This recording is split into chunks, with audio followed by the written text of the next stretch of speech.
আজকে আমি মিষ্টি কুমড়ো দিয়ে মুগ ডাল রান্না করেছিলাম। হালকা মিষ্টি নরম কুমড়ো আর ভাজা ডালের এমন এক কম্বো খেতে একবার শুরু করলে থামতেই পারবে না। চলুন তাহলে ঝটপট শুরু করি।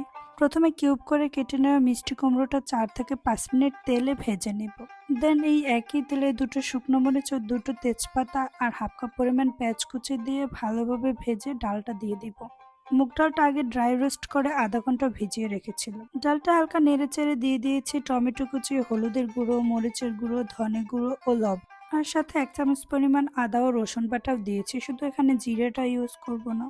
ডালটাতে সব মশলা দিয়ে আধা ঘন্টা সময়ের মতো সিদ্ধ করে নিয়ে আমি মিষ্টি কুমড়োটা দিয়ে দিয়েছি। মিষ্টি কুমড়োটা যখন সিদ্ধ হয়ে আসবে এ পর্যায়ে আমি দিয়ে দেবো ফালি করে কেটে রাখা কিছু কাঁচামরিচ ও 1 চামচ পরিমাণ গরম মশলার গুঁড়ো। এবার চুলো বন্ধ করে দিয়ে পরিবেশনের পালা।